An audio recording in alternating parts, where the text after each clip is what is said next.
Vamos a empezar por la disrupción, es algo que nos marca, estamos en una disrupción desde en marzo del año pasado bastante fuerte a nivel del mundo y eso obviamente influye en la estrategia.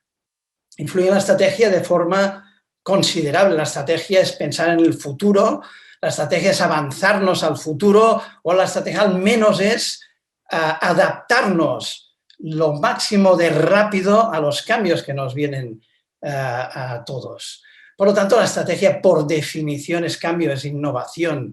Yo hago una estrategia y hago algo diferente de lo que estoy haciendo, ¿no? Vamos a ver cómo la disrupción influye en la estrategia en dos aspectos, en el proceso de decisión y en el contenido de la decisión. Por lo tanto, en temas de forma, en temas de proceso y en temas de fondo, en temas de contenido. Vamos a ver 4 aspectos de proceso y 5 aspectos de contenido. En el proceso vamos a hablar de la temporalidad, cuándo debemos pensar y decidir la estrategia. Vamos a pensar en la organización, desde el punto de vista de la estrategia, la disrupción, cómo le afecta. Vamos a pensar en el liderazgo también, cómo le afecta esta disrupción al pensar en la estrategia. Y vamos a ver qué tipo de proceso de decisión es el mejor en momentos disruptivos. En cuanto al contenido, vamos a hablar de los apartados del entorno y del interno más esenciales. Vamos a hablar de cómo la misión y la visión aún son más importantes en momentos como los que estamos viviendo. Vamos a ver la necesidad de estructurar como forma de responder a la disrupción y las dificultades que nos provoca.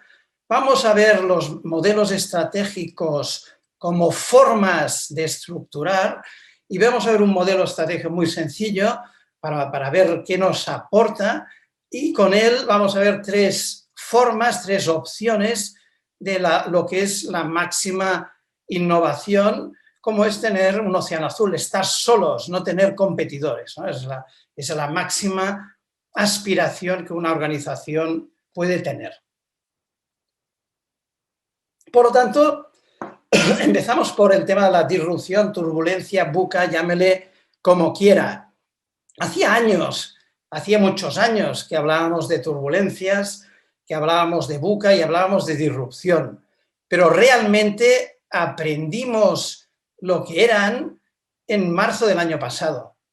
En marzo del año pasado, en todo el mundo, con una diferencia de pocos días, ¿no? Con la pandemia, realmente se nos llevó por delante mercados, sectores, economías, países, etcétera.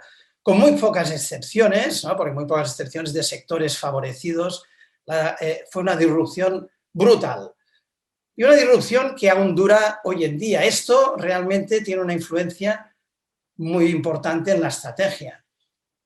Tiene importancia esta disrupción porque afecta al entorno de 2 formas. Una primera es que el entorno adquiere esa máxima absoluta turbulencia, ¿no? Los cambios son bruscos, son repentinos. Una disrupción, si miramos el diccionario, es la interrupción brusca de algo, ¿no? Y eso es lo que estamos viviendo, ¿no? De repente pasa algo y además absolutamente impredecible, ¿no? Por el otro lado, son disrupciones que normalmente deterioran el entorno muy importantemente, ¿no? Todos los entornos, el entorno económico, el entorno social, el entorno sectorial, el mercado, etc. Repito, con excepciones, muy pocas excepciones de sectores, de rubros que se ven favorecidos, pero son muy excepciones, ¿no? Estamos empezando a ver que el deterioro del entorno quizás ya va a empezar a mejorar. Empezamos a ver la luz al final del túnel con el tema de las vacunas. Poco a poco esperamos que el deterioro pues mejore. Lo que yo creo no va a cambiar es que vamos a seguir viviendo en entornos de máxima turbulencia, de máxima disrupción, de máxima VUCA, llámele como quieran. Eso va a seguir porque tendremos el péndulo de Damocles de que de repente puede volver a pasar algo que nos cambie todo. Eso va a seguir. Y eso en la estrategia obviamente nos la dificulta. Es mucho más difícil pensar y decidir la estrategia si yo no sé, si tengo dificultades de saber cómo va a ser mañana, ¿no? Porque la estrategia es muy a largo, ¿no? Es más difícil, pero es mucho más necesaria tomar decisiones estratégicas, porque si pasa algo disruptivo es una obligación tomar decisiones, ¿no? Por lo tanto, es más difícil, pero más necesaria la estrategia. Y además, con otro agravante, tenemos menos tiempo para tomarla, ¿no? Normalmente en momentos disruptivos pasa algo y he de reaccionar muy rápidamente. Con lo tanto, la dificultad de la estrategia aún se incrementa más. La conclusión para mí es que la estrategia se convierte en un proceso ya permanente. Ya no es como hace tiempo que la estrategia la pensábamos a final de año con los presupuestos, ¿no? y después de otro año ya seguiríamos pensando. Hoy en día ya no, hoy en día la estrategia es permanente, no porque permanentemente yo tenga que tomar decisiones, sino porque permanentemente puede pasar algo que me haga tomar decisiones. Por eso es permanente. La atención tiene que ser constante, no puedo descuidarme ni un momento.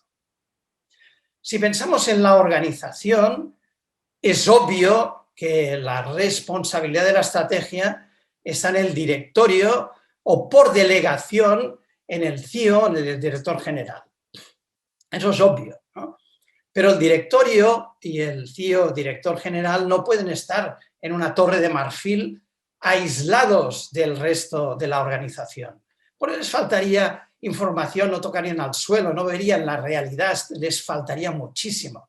Es por ello que la estrategia y la visión de la estrategia como un proceso permanente y ese vivir la estrategia ha de estar en todos los niveles de la organización, no solo en los 4 de arriba. Entre otras cosas, porque si está así, si está en todos los niveles de la organización, toda la organización estará mirando al entorno, toda la organización estará atenta al entorno. Y los directivos medios o los expertos funcionales son los que normalmente están más en contacto con la realidad, ¿no? Son los que nos pueden dar información muy válida al pensar y decidir la estrategia. Un comercial puede ver, por ejemplo, que el cliente está empezando a cambiar. Un comercial puede ver, por ejemplo, que el competidor empieza a hacer otras cosas. Un técnico puede ver que una tecnología empieza a aparecer. Y esas son informaciones que son básicas para tener como inputs al pensar en la estrategia. Por lo tanto, la innovación y el aprendizaje constante debe estar en la cultura de la organización, no solo en los de arriba. No sirve solo en los de arriba. A mí me gusta mucho una frase de un inglés, de un americano, perdón, Dave Ulrich, es la fórmula esta del G por G. Él dice, para que realmente una organización innove, para que realmente una organización aprenda, ha de generar conocimiento, obviamente ha de generar conocimiento, pero también ha de generalizar este conocimiento, si no nos sirve para nada. Por lo tanto, todos los niveles de la organización han de estar implicados en la estrategia para que también, como decíamos antes, estén atentos absolutamente al entorno, vivan la estrategia. Y por lo tanto, la estrategia debe ser un constante proceso de información, análisis, arriba, abajo, abajo, arriba, sin obviar lo que hemos dicho, lo obvio que al final la responsabilidad es del directorio o por delegación del CIO, del director general. Por lo tanto, quedan obsoletas las estructuras muy jerárquicas, muy autoritarias, muy verticales, muy burocráticas, poco flexibles, con departamentos estancos. No digamos si hay politiquería, hay envidias, ¿no? Hay luchas internas en una organización. Y por lo tanto, vamos más a estructuras que son más planas, que son descentralizadas, que son más horizontales, menos jerárquicas, menos autoritarias, trabajando por procesos, trabajando en equipos, con áreas interconectadas. Aquí el líder normalmente es alguien al que se le sigue por convicción, no por autoridad. Es alguien que hace mejor a los demás, ¿no? Las primeras estructuras que hablábamos es es rigidez y estas son flexibilidad. Hoy en día necesitamos estructuras, necesitamos organizaciones flexibles porque la respuesta debe ser rapidísima, como hemos dicho al inicio. Ligado con esto, la estrategia, muchas veces se dice, la estrategia ha fallado, y no es verdad, porque la estrategia, para que funcione, necesita otros dos vértices de un triángulo. De un triángulo en el cual la estrategia es solo un vértice. Para que funcione la estrategia, la estructura, la organización se ha de adaptar a la estrategia. Mintzberg decía, la estrategia y la estructura son como dos piernas.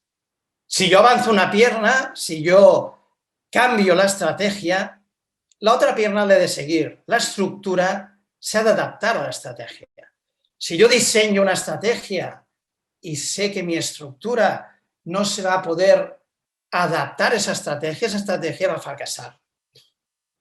Por lo tanto, tengo que tener muy en cuenta al diseñar una estrategia qué estructura tengo, qué estructura puedo, qué organización puedo llegar a tener, ¿no? Por estructura podemos pensar en organización, en todo el tema de organización, procesos, red de jerarquías y relaciones, personal, estructuras, ¿no? Tecnologías, resto de capacidades, cultura. Todo eso se ha de adaptar a la estrategia.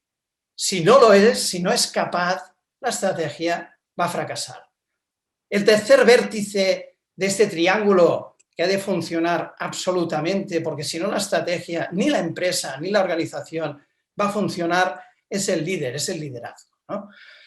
Si una organización tiene una buena estrategia, tiene una buena estructura que se adapta a esa estrategia, pero tiene un mal líder, nunca va a funcionar, ¿no? La estrategia no se va a implementar bien. Si no tiene un líder que motive, si no tiene un líder que comunique, si no tiene un líder que inspire confianza, si no tiene un líder que en momentos difíciles está allí para dar la cara, esa estrategia no funcionará, ¿no? Por lo tanto, mucho más hoy en día, en momentos disruptivos, es como aquello, baja la marea y se ve quién está desnudo cuando baja la marea, ¿no? Por lo tanto, el líder hoy en día tiene una importancia mucho más importante. Necesitamos líderes honestos, responsables, apasionados, sin pasión nunca y excelencia, resilientes mucho más hoy en día, con capacidad de diálogo, con carisma, con humildad, con visión, con pensamiento estratégico, que escuchen, que comuniquen, que motiven, que transmitan confianza. Y como decía, mucho más hoy en día, porque en momentos disruptivos, como hemos visto, mucha más dificultad y mucho menos tiempo para decidir, ¿no? Y además, no nos engañemos, ¿quién decide la estrategia? ¿Quién decide la estructura? ¿No? Pues el líder. Por lo tanto, el líder hoy en día tiene una importancia capital. Si pensamos en el proceso de decisión estratégica, si pensamos en cómo decidimos y cómo pensamos en la estrategia, sin lugar a dudas, hay una forma de un proceso de decisión estratégica que es mucho mejor que los demás, ¿no? Que es la planificación. Sin duda, la mejor forma de pensar y decidir la estrategia es planificar. Y es la mejor porque el planificar implica mucho análisis, por lo tanto, mucha información, hay mucho debate, mucha discusión entre el equipo directivo, es formal, es estructurada y le dedicamos tiempo, ¿no? Si yo planifico, pues hacemos, por ejemplo, una primera etapa, nos reunimos el equipo directivo y pensamos en temas de macroentorno, en la economía, cómo está, las regulaciones, la tecnología, etcétera, ¿no? Y decidimos, después de pensar, ¿no? Decidimos. Luego nos reunimos otro día y pensamos, por ejemplo, en el sector, en el rubro. Y pensamos cómo están los competidores, qué movimientos hacen, qué se espera, para dónde van a ir, etc. Y nos reunimos otro día y después de un tiempo y pensamos, por ejemplo, en el mercado, nuestros clientes, los segmentos, que valora cada segmento, qué tendencias hay, qué van a querer en el futuro, etc. Después de otro tiempo nos reunimos y pensamos en nuestros recursos, nuestras capacidades, etc. Y así, después de unas cuantas etapas, decidimos, ¿no? Esto es lo perfecto, esto es la mejor forma, planificar, la mejor forma de pensar en la estrategia. pero implica mucho tiempo, lo cual es su ventaja, pero también su gran inconveniente. ¿Por qué? ¿Qué pasa en momentos disruptivos? En momentos disruptivos, de repente, bruscamente, pasa algo totalmente imprevisto, ¿no? Estalla una pandemia, hay un atentado tipo 11S, hay un tsunami o un terremoto que destruye pues, parte del país, hay un terremoto como el que el competidor innova de repente y nos deja fuera de juego, otro terremoto como el cliente cambia, ¿no? Ya no quiere lo que le damos, o que la economía se hunde, o aparece una nueva tecnología, una nueva regulación, etc. Mil cosas pueden pasar, de repente, ¿no? Pasan de repente y se nos queda esta cara. Nos levantamos por la mañana, abrimos la ventana y estamos en otro mundo. Y hemos de reaccionar. Y hemos de reaccionar rapidísimamente, en pijama, porque si nos vamos a duchar y cambiar, ya es tarde, ¿no? Pasa algo y tengo que reaccionar. Y no tengo tiempo de estrategia planificada. Porque la estrategia planificada es mucho tiempo. Y tengo que ir al otro extremo, a lo que se llama estrategia emergente. Pasa algo, reacciono, pasa algo, reacciono. Totalmente lo contrario. Es informal, es intuitivo, una respuesta rápida, directo a la decisión. Porque no tengo tiempo. He de ir muy rápido. ¿Y qué pasa en momentos disruptivos? Obviamente, en épocas disruptivas, es mucho más una estrategia emergente lo que se da. Es mucho más la empresa que tiene, la organización que tiene que reaccionar a algo súbito, a algo imprevisto. Lo cual es una pena, porque es muy importante lo que nos da de ventaja la planificada. Y no me refiero a lo obvio. La planificación tiene un resultado obvio, que es el plan estratégico. Ese es el resultado, ¿no? El input, o el output, perdón, obvio, ¿no? Pero mucho más importante que el plan estratégico es la estructuración, el conocimiento que aporta la planificación a todo el equipo directivo. Después de planificar, todos tenemos claro lo clave del entorno, del interno para la empresa, las grandes alternativas y la situación. Y eso es algo mucho más importante que el plan estratégico. Porque el plan estratégico, si pasa algo disruptivo, por mucho que sea 10 años, a los 2 días, no va a servir para nada, ¿no? Eso lo decía Eisenhower, el presidente de Estados Unidos, hace ya más de 60 años. Él decía, los planes son inútiles, la planificación lo es todo. En el sentido que he dicho, en el sentido de que los planes, por mucho que sean a muchos años, si pasa algo disruptivo, no van a servir para nada. No se debe cambiar, ¿no? Pero el haberlos pensado es lo que me da la capacidad de poder reaccionar rapidísimamente, ¿no? Es como si no tuviera claro los aspectos clave del entorno y del interno, es como si tuviera que decidir la estrategia a oscuras. Es como si fuera con un carro con muy poca luz, en plena noche, en una carretera con muchas curvas, conduciendo, manejando muy rápidamente. Porque hoy en día hemos de ir muy rápido, pues tengo muchas probabilidades de tener un accidente. Si yo sé, en cambio, los aspectos clave del entorno y del interno, es la misma carretera, las mismas curvas, el mismo carro, la misma gran velocidad, pero veo. También puedo tener un accidente, es verdad, porque tengo que ir muy rápido. Y porque la carretera es de curvas. Pero tengo muchas más probabilidades de llegar que en el caso anterior.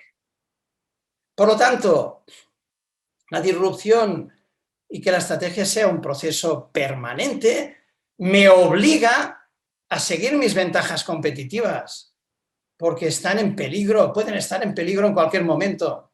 Tengo que seguirlas, como tengo que seguir las variables clave del entorno, que de hecho están relacionadas. Porque ¿por qué una variable es clave en el entorno? Porque cuando yo he pensado en la estrategia, esa variable, me he basado en esa variable al decidir. Yo al decidir mi estrategia he pensado que la economía estaba de una forma, que la tecnología estaba de otra, que los competidores iban a hacer otras cosas, que el cliente quería hacer otras, ¿no? Por eso todo eso es clave, porque me he basado en eso al pensar en mi estrategia. Por lo tanto, también he de seguir esas variables del entorno, porque cuando cambien, pues mi estrategia se puede afectar y se puede afectar mucho. Por ello es básico seguirlos, lo clave del entorno y lo clave del interno, porque me advertirá de la caducidad de la estrategia, que es algo muy difícil de prever. Y al advertirme de la caducidad de la estrategia, puedo iniciar de nuevo un proceso estratégico de cambio antes de que caduque la estrategia, ¿no? Por lo tanto, básico conocer lo clave del entorno y lo clave del interno. Por lo tanto, podemos empezar a pensar a grandes aspectos del entorno y del interno. Yao Mae hace 40 años nos daba las claves de los aspectos clave del entorno y del interno. Decía algo muy simple, ¿qué es la estrategia? La estrategia es servir al cliente, ¿no?, mejor que los competidores con nuestras capacidades, ¿no? Las 3 Cs de O'Mahony, ¿no? Por lo tanto, ya nos da los dos grandes apartados del entorno, mercado-sector, y el gran apartado, uno de los grandes apartados del interno, las capacidades. De hecho, nosotros como organización, como empresa, estamos constantemente pensando en mercado y sector, porque nos va la vida, ¿no? Estamos pensando en mercado porque cuando el cliente deje de querer lo que nosotros le ofrecemos, estamos muertos. Estamos pensando en competidores porque en el momento que sean mejores que nosotros, también estamos muertos. Por tanto, estamos totalmente día a día imbuidos en mercado-sector. Pero hay un tercer gran apartado del entorno, que es el macroentorno. Macroentorno, ¿no?, el denominado, ¿no?, PEST por político, legal, económico, social y tecnológico, o PESTEL si se le añade un quinto, que es el medioambiental o ecológico. Para mí el quinto es mucho más amplio. Para mí el quinto implica también catástrofes naturales, como puede ser el Niño en el Pacífico, el fenómeno del Niño, como puede ser un terremoto o atentados, ¿no?, tipo el 11S o la pandemia que estamos sufriendo, ¿no?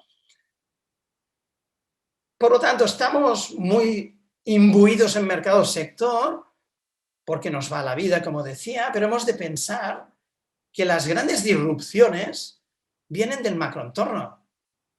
Las grandes disrupciones que arrasan completamente mercados y sectores en países sin distinguir pues ningún tipo de temas, vienen del macroentorno, ¿no?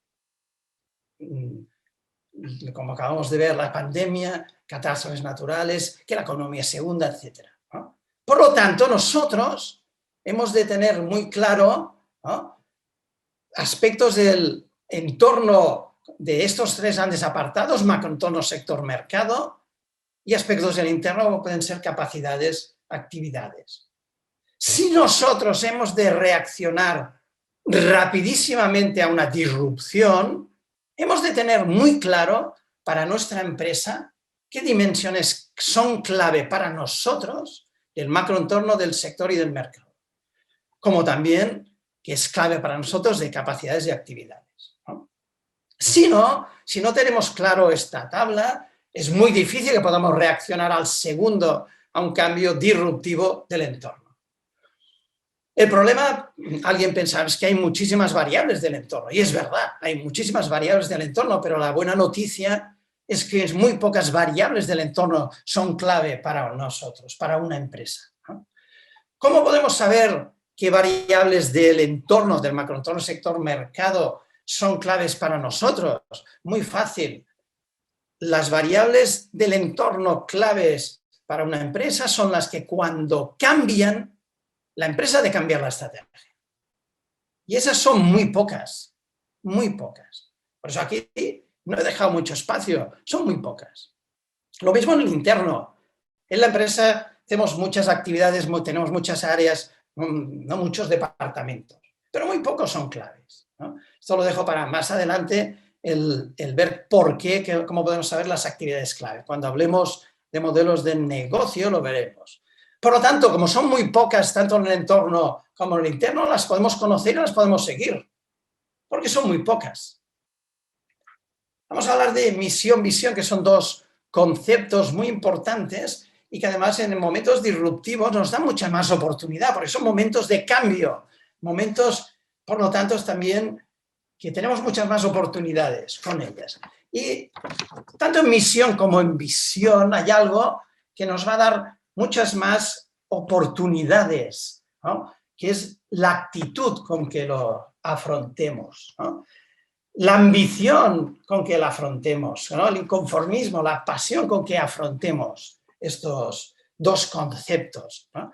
Es como los deportes, no llega a ser una figura el que está mejor preparado genéticamente. Llega a ser una figura que está preparado genéticamente para serlo, pero el que tiene más pasión, más actitud, más inconformismo, ¿no? Ese es el que llega a ser una figura. Lo mismo en la empresa, lo mismo en la organización. Cuanto más ambición, cuanto más inconformismo tengamos, más opciones de innovar, más opciones de tener ventajas competitivas, ¿no? Lo vamos a ver. Primero definir muy rápidamente el tema de la misión. Si yo preguntara a los asistentes si la misión es a qué me dedico, cuál es mi negocio, es la respuesta a esta pregunta, y yo hago esto, estoy seguro que la mayoría saldría como definición, pues fabrico botellas de vidrio, ¿no? Y es una buena definición, es una buena definición de misión, pero es incompleta. Es incompleta, entre otras cosas, pues está muy orientada al producto. Yo hago botellas de vidrio, me moriré con el vidrio, ¿no? Para que no nos pase esto, el concepto negocio de Abel es algo muy, muy sencillo, pero muy completo, que es lo mejor que podemos tener, algo muy sencillo, pero muy completo, para definir la misión, ¿no? Son tres preguntas, el qué, a quién y cómo, que nos enmarcan muy bien lo que es la misión, ¿no? ¿Qué necesidades queremos satisfacer en nuestro negocio? ¿A quién se las queremos satisfacer? ¿O a quiénes? Porque podemos ir a varios segmentos. ¿Y cómo? ¿Con qué tecnología? ¿Con qué know-how? ¿Con qué conocimiento lo vamos a hacer? ¿No?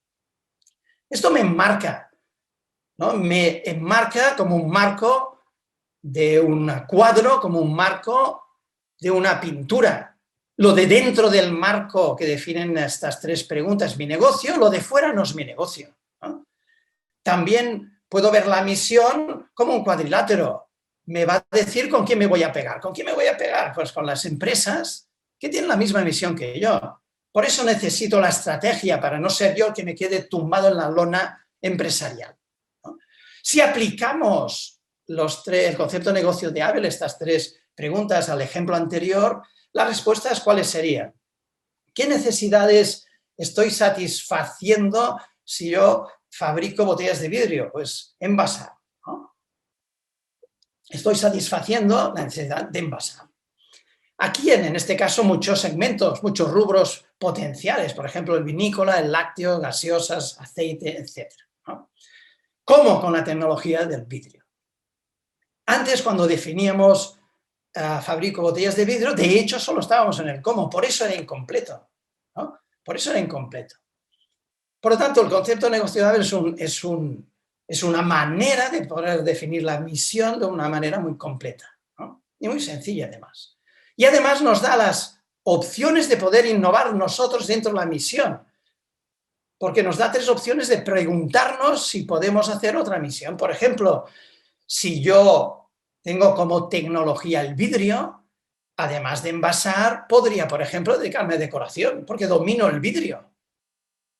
Y además, por ejemplo, si envaso, si además de estos sectores, podría pensar, ¿por qué no voy al cosmético y al farmacéutico? Les envaso también. O si me dedico a envasar, puedo pensar, pues además de la tecnología del vidrio, puedo ir a la tecnología, por ejemplo, del plástico, ¿no? Y la misión es la primera opción de conseguir un océano azul. Es la primera opción de la innovación absoluta que me lleva a estar solo, a no tener competidores, porque normalmente, ¿qué vamos a tener? Vamos a tener un océano absolutamente rojo, rojo de la sangre que hay de la competencia que tenemos, ¿no? La misión me da una primera opción de dejar mi rubro, dejar la sangre en el agua de mi rubro e irme a otra misión, donde estaré solo, en la que el océano es azul, ¿no? Para eso tengo que tener una misión única, una misión innovadora. Para eso tengo que dejar a mi rubro con el qué, a quién y cómo del sector, de mi sector, y yo hacer otro qué, a quién y cómo, distinto al anterior, ¿no? Y por lo tanto, estar en un océano azul, porque me he ido, he creado otro, he innovado en la misión y estoy solo, ¿no? Ejemplos de estos en la historia, unos cuantos, ¿no? Obviamente todo caduca. De él hace tiempo que le caducó el modelo, ¿no?, innovador de misión y el original de Amazon también, pues que Amazon ha evolucionado y ha diversificado en diferentes negocios, ¿no? Pero, por ejemplo, Swatch fue el primero en poner plástico, el cómo, en un reloj, ¿no?, etcétera. Circo del Sol es el más conocido, ¿no?, como ejemplo de océano azul, ¿no? Es un circo que no es un circo, ¿no? Dejó los animales, dejó las grandes figuras como el domador y le añadió en cambio pues arte, ballet, etcétera, ¿no? Y hizo otra misión, ¿no?, un océano azul, ¿no? Por ejemplo, el caso del Bulli. El Bulli fue el mejor restaurante del mundo durante muchísimos años hasta que su dueño, Ferran Adrià, lo cerró. Lo cerró cuando era el primero del mundo. El Bulli no era un restaurante de lujo. Un restaurante de lujo, ¿qué necesidades satisface? Pues comer exquisitamente en un ambiente y un servicio, ¿no?, de lujo, ¿no? ¿Cómo? Pues materias primas de primera calidad, servicio muy profesional, un entorno de lujo. ¿A quién? Pues diferentes perfiles que están unidos por una capacidad adquisitiva muy grande en ese momento, ¿no? Unos tienen esa capacidad para cada día, otros una vez al año, otros nunca más, ¿no? Pero están unidos por eso. ¿Qué hizo Ferran Adrià? Ferran Adrià se fue al cómo, ¿no? Invirtió en I+D y desarrolló tecnología y utensilios de alimentos. Cerraba cada año medio año para investigar. Medio año cada año. Y creaba cada año platos totalmente nuevos, ¿no?, porque tenía tecnología, ¿no? Por ejemplo, tenía la tecnología, ¿no?, de la técnica del humo, tenía la técnica del destilado, tenía la técnica del nitrógeno líquido, de la esterificación, de la liofilización, de la encapsulación. Parece más un laboratorio químico, ¿no?, que un restaurante. Pero eso hacía que sus comidas y su alimento era único, absolutamente único, y además decenas y decenas de platos nuevos cada año, ¿no? Por lo tanto, ¿qué consiguió? Que las personas que iban al restaurante no iban a comer. Comer hay muchos, ¿no? Iban a experimentar, porque era único, ¿no? Iban a experimentar, como ir a un parque de atracciones, ¿no? Tanto atrajo muchísimos perfiles de un poder adquisitivo aún mayor que los anteriores, ¿no? Tanto océano azul. ¿Qué es lo contrario de esto? Una misión obsoleta.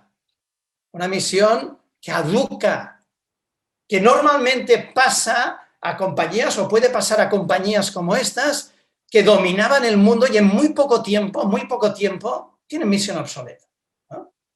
Cuando la misión es obsoleta, la misión no es un marco ni es un cuadrilátero. Cuando la misión es obsoleta, lo que es un ataúd. Es un ataúd porque la compañía está muerta. Hay que reaccionar antes de que la misión se vuelva obsoleta. Si pensamos en visión, la visión es otro concepto fundamental porque me da dos cosas, de hecho, básicas, ¿no? Me da dirección, lo que quiero ser y no soy, me da dirección y me da de dar motivación, pasión, ¿no? Por lo tanto, ha de ser un reto, pero no utópico, ¿no? porque es fundamental este componente, como decíamos antes, de motivación, de pasión, ¿no? Porque capacidad sin pasión no llega a excelencia.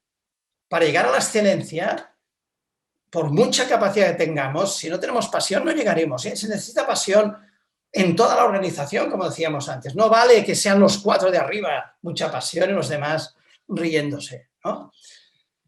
Y al pensar en la estrategia, a mí me encanta llevar y recordar a William Blake. William Blake fue un grabador, fue un poeta y fue un pintor inglés que nació hace más de 250 años. William Blake tiene que se llaman los proverbios del infierno, y uno de estos proverbios del infierno dice algo que para mí es la plasmación de la visión. Dice, lo que hoy es evidente, una vez fue imaginario. Eso para mí eso es visión, ¿no? Todo lo que hoy vemos evidente, una vez alguien lo imaginó. Todos los productos y servicios que tenemos hoy, ¿no? Todos, ¿no? Y si le damos la vuelta, aún nos veremos más. Hemos de imaginar algo que mañana será evidente para otros, ¿no? Eso es visión. Eso es la frase que te transmite que es visión. Y eso alargado, eso potenciado, me lleva al gestionar versus crear. Hemos de gestionar, ¿no? Hemos de gestionar porque si no vamos a sobrevivir, ¿no? Gestionar es explotar nuestro negocio, ¿no? Y eso nos garantiza el corto y el medio plazo. Pero si queremos el largo, también a la vez, paralelamente, hemos de crear, ¿no? Hemos de explorar nuestro negocio, no solo explotar nuestro negocio, ¿no? Hemos de ir más allá, hemos de buscar nuevos modelos de negocio para que cuando el modelo actual caduque, ya de estar preparados para otro, ¿no? Buscar nuevas necesidades de clientes, buenas formas de satisfacerlos. Por lo tanto, a la tabla anterior le hemos de añadir también visión, misión, estrategia, los aspectos claves de esto, a los que teníamos ya antes, hemos de añadirle estos 3 aspectos básicos. Nosotros hemos de tener todos estos aspectos, las dimensiones claves de estos aspectos muy interiorizadas, muy bien sabidas, para realmente poder reaccionar rápidamente. Si no, ¿cómo lo voy a hacer? La estrategia es a largo, esto es una obviedad, no es un año, no es hoy, es a 1 año, 2, 3, 4, 5, de hecho yo intentaré que sea lo menos largo posible, ¿no? Pero esto no depende de mí, depende del tipo de decisión estratégica, el plazo, ¿no? La estrategia es a largo, pero estamos en un entorno turbulento, como hemos visto, o disruptivo, o buca, llámale lo que quiera. Y que, como hemos visto, no sabemos ni cómo va a ser mañana, ¿no? Esto parece algo irresoluble, ¿no? Para mí la solución para tener posibilidades de acertar es estructurar. Estructurar, ¿no? Tenemos muchos ejemplos de estructurar. Información, tenemos mucha información, ¿no? Demasiada información, de hecho, y a veces no nos sirve para nada. ¿Cuándo nos sirve la información? Aunque sea poca, cuando está estructurada. Lo mismo pasa con el conocimiento. Hay gente que sabe mucho y no les sirve para nada. ¿Cuándo sirve el conocimiento? Aunque sea menos, cuando está estructurado. Entonces la pregunta lógica es, bueno, ¿y cómo hacemos para estructurar en el tema de la estrategia? Pues con modelos estratégicos. Los modelos estratégicos estructuran, los modelos estratégicos clarifican, ¿no? Hay modelos muy amplios y hay modelos muy concretos. Yo tengo 2, tengo uno muy amplio, todos los conceptos, análisis de decisiones, es como un rompecabezas, donde vas poniendo todos los análisis y sus decisiones y las interrelaciones entre ellos. Por lo tanto, es un modelo que me da una visión completa e integrativa. Tengo otro muy reducido, ¿no? El núcleo estratégico, solo 5 conceptos, por lo tanto este es selecciona, prioriza, ¿no? Hay modelos muy completos, hay modelos muy simples, ¿no? Obviamente no podemos ver muy amplio, pero sí podemos ver en estos minutos el ejemplo de modelo muy reducido, ¿no?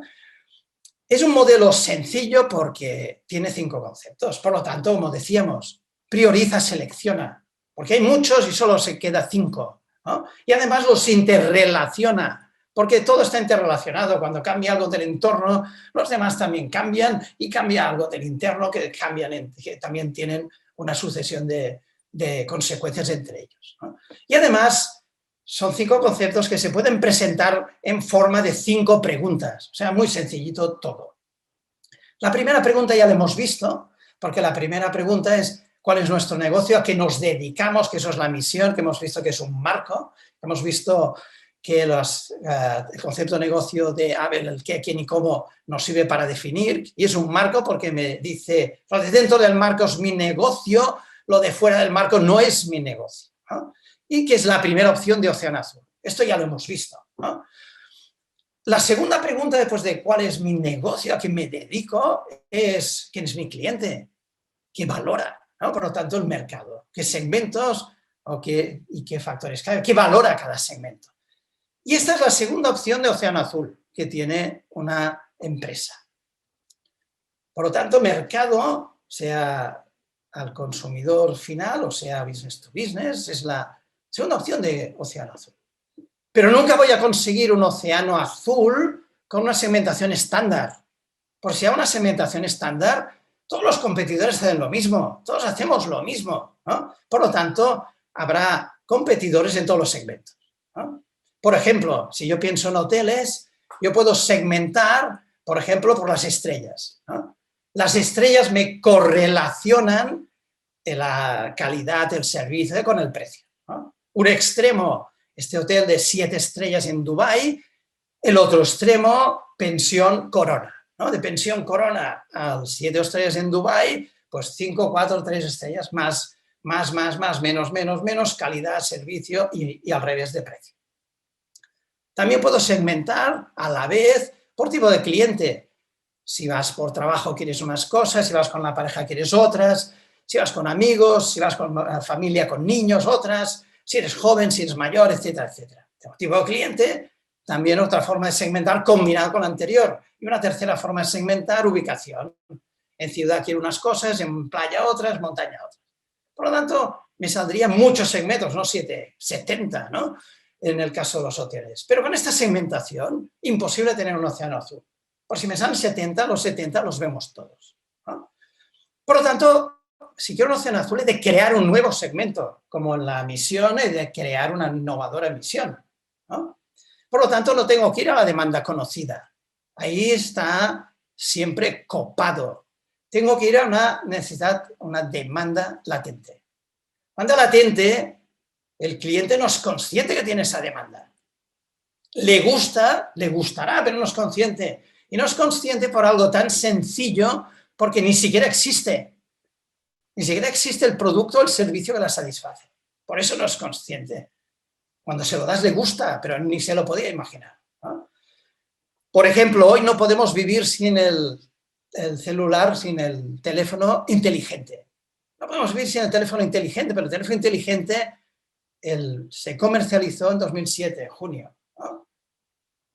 Antes de 2007 era latente. No nos podíamos imaginar, ¿no? Podríamos llamar un celular que nos llamaban y se respondían, pero no un teléfono inteligente. Era latente, ¿no? Como también existía el yogur y a alguien en Danone inventó el tema de por qué no, se le ocurrió, es la palabra que buscaba, se le ocurrió por qué no al concepto yogur le añado salud y tengo otro producto que me cuesta un poquito más y lo vendo por mucho más, ¿no? Es latente. Como había cereales con leche y alguien que los pensó, puedo hacer cereales sin leche, ¿no? Nadie le pedía cereales sin leche, pero se lo das al cliente y le gusta, ¿no? Como hace años ya había gente que no viajaba porque se quedaba en casa, iba en tren o iba en carro. Y apareció las líneas de bajo coste, primero en Estados Unidos, después en Europa y después en América Latina. Crearon un nuevo segmento, latente. Si pensamos, estas innovaciones, ¿no?, estos ejemplos, son ideas sencillas, por lo tanto, la innovación a veces es eso, son ideas, ¿no? No son grandes recursos, ¿no? Pues si pensamos yogur más salud, ¿no?, tampoco es nada, hombre, no es la fórmula, ¿no?, del coronavirus, ¿no?, de la vacuna, ¿no? Si pensamos con leche, sin leche, ¿no?, tampoco parece muy difícil, y concebir el avión como un autobús, pues bueno, ¿no?, tampoco, ¿no? En muchas ocasiones la innovación son ideas, ¿no? Por lo tanto, ya tenemos dos opciones de océano azul, ¿no?, de la extremo innovación, ¿no? Misión única, segmento nuevo, ¿no? Por lo tanto, este modelo muy sencillo, teníamos las dos primeras preguntas, los primeros conceptos: cuál es mi negocio, a qué me dedico, misión, quién es mi cliente, qué valora, mercado, y a partir de ahora los tres que vamos a ver que nos quedan, cada uno me dice el siguiente. El mercado me dice la estrategia. Porque la siguiente pregunta es, bueno, ¿cuál es mi estrategia? ¿No? Y el mercado me dice la estrategia. El mercado es un menú de posibilidades estratégicas. Yo tengo 7 segmentos, tengo 7 posibilidades de estrategia. Tengo 70 segmentos, tengo 70 posibilidades de estrategia. Porque cada segmento es distinto, porque valora cosas distintas. Por lo tanto, le tengo que hacer cosas distintas. Estrategia distinta. Por ejemplo, voy a un segmento que valora factores clave, calidad, tecnología, marca. ¿Qué tengo que hacer yo como estrategia? Pues calidad, tecnología, marca. ¿Qué es lo que valora mi cliente? Mejor que mis competidores. Si voy a otro segmento que valora de innovación, diseño, ¿qué tengo que hacer como estrategia? Pues innovación, diseño, ¿qué es lo que valora el cliente? Mejor que mis competidores. Voy a otro, que es el extremo, valora precio, ¿no? Algunos ya les gustaría la innovación o la calidad, pero no se lo pueden pagar. Otros sí que se lo pueden pagar, pero no lo valoran. Valoran precio. ¿Qué tengo que hacer como estrategia? Hombre, dimensiones de coste, ¿no?, etcétera. Tantos segmentos, tantas estrategias. El mercado me dice la estrategia. Voy a un segmento que demanda calidad, tecnología, diseño, marca. ¿Qué voy a hacer como estrategia? Pues calidad, tecnología, diseño, marca. Por ejemplo, si soy Audi. El cliente de Audi, ¿qué le pide? Mucha calidad, mucha tecnología, mucho diseño, mucha marca. Es lo que le da. Mejor que los competidores. Aquí, además, no hay un segmento, hay muchos y siguen la misma lógica, porque aquí hay personas de 40 años y otras de 20. Unas con 3 hijos, otras con 0. Unas que les gusta montaña y otras que no. Y sigue la misma lógica, 40 años, 3 hijos, montaña, un modelo, un carro, un diferente. 20 años, no hijos y más tal, otro carro, otro modelo, ¿no? Voy a otro segmento que, hombre, una cierta calidad, tecnología, diseño, pero valoro más precio, pues hombre, me voy a fijar más en costes. Y voy a dar una cierta calidad, tecnología y diseño. Sigo siendo el grupo Volkswagen con Skoda, pero me adapto a otra estrategia. Voy a extremo lujo, voy a dar extremo lujo. Sigo siendo el grupo Volkswagen con Bentley, ¿no? Por eso Volkswagen tiene muchas marcas, porque hace muchas estrategias, ¿no? Y además, como hemos visto, cada marca, distintos segmentos dentro de eso, y distintas estrategias. Por eso en hoteles, Accor tiene 37 canales de 37 marcas, 37 cadenas, porque va a 37 segmentos diferentes, ¿no? Con Ibis, ¿no?, lo más económico, y a más calidad con Mercure o Novotel, extremo lujo, por ejemplo, con Sofitel o con Swissôtel, ¿no? Un poquito menos. 37, ¿por qué? Porque hay muchísimos segmentos, ¿no? Por lo tanto, el mercado me dice la estrategia me dice algo también interno muy importante, ¿no? Me juego la estrategia en muy pocas actividades. Esas son claves, ¿no? Esa es la tercera. Y eso es muy importante porque decíamos antes, el entorno, muy pocas variables clave, en el interno lo mismo. Yo no puedo ser como empresa el mejor en todo, nadie puede ser el mejor en todo, nadie, ¿no? He de ser el mejor en lo clave.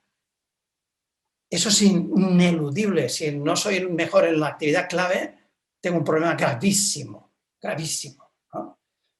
Muchas actividades, muy pocas clave. Normalmente serán 1, 2 o 3, muy pocas, ¿no? Tenemos muchas, muy pocas claves, por lo tanto la mayoría no son claves. Hemos de ser mejor en las claves, eso es esencial. No tenemos por qué ser mejor en las no claves y sobreviviremos, ¿no? Porque como hemos dicho, ¿quién puede ser el mejor? ¿No? ¿Quién me dice qué actividades son clave? La estrategia. Tengo una estrategia, por ejemplo, de tecnología. ¿Qué actividad puede ser clave? I+D. Mi estrategia es calidad. ¿Qué actividad puede ser clave? Pues operaciones puede ser clave, ¿no? Mi dimensión clave es marca. ¿Qué actividad va a ser clave? Marketing. ¿Por qué? Porque son las actividades responsables de esa estrategia. Con excepciones, puede haber a veces una dimensión estratégica muy importante, muy clave, que no haga clave ninguna actividad. Por ejemplo, cobertura. Soy McDonald's, el tener una cobertura enorme de tiendas que cubra todo el país, todas las ciudades, es absolutamente clave. No me hace clave ninguna actividad, ninguna. Porque lo clave es tener muchas, no es la tienda en sí, es tener cientos de tiendas. Por ejemplo, economías de escala. Es muy importante, pero no me hace clave ninguna actividad, ¿no? Porque normalmente es tamaño y será clave porque tiene mucho tamaño todas las actividades, no solo una, todas, ¿no? Por ejemplo, mi estrategia es innovación, diseño, tecnología, marca. ¿Qué actividades serán clave? I+D, diseño, marketing. I+D por innovación, tecnología, diseño, por diseño, marketing, por marca, por ejemplo, si soy Apple. Estrategia de Apple, ¿no? Innovación, hasta ahora, hasta hoy en día, la primera del teléfono inteligente, la primera de la tableta, la primera, ¿no? Todos decimos Apple diseño, diseño Apple, si no tiene tecnología no hubiera podido hacer lo anterior. Y vemos este logo y decimos esto es innovación, esto es tecnología, por lo tanto tiene marca. ¿Dónde se la juega Apple? I+D diseño, marketing. El día que no sea la mejor en esas actividades va a tener un problema gravísimo. Tiene que ser el mejor en logística, tiene que ser el mejor en operaciones, no. Sobrevivir así, ¿no? Por eso, entre otras cosas, puedo terciarizar las áreas no clave, ¿no? Y acabamos, por lo tanto, la primera, que nos dedicamos, pues mi negocio, misión. Segunda, quién es mi cliente, qué valora, mercado. Esto me dice la estrategia me dice las actividades clave. Las actividades clave me dicen algo interno también muy importante. ¿Qué capacidades son clave? Porque al igual no puedo tener todas las capacidades mejor que los demás.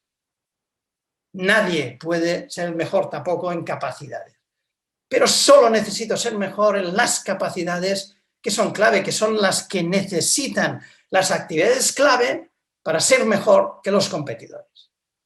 Capacidades pueden ser personas, habilidades, muchas veces son personas, ¿no? Puede ser tecnología, know-how, conocimiento, puede ser activos intangibles como una marca, como una cuota de mercado muy grande, activos tangibles como laboratorios, fábricas, ¿no? Etcétera, dinero. Y esta es la tercera oportunidad de un océano azul.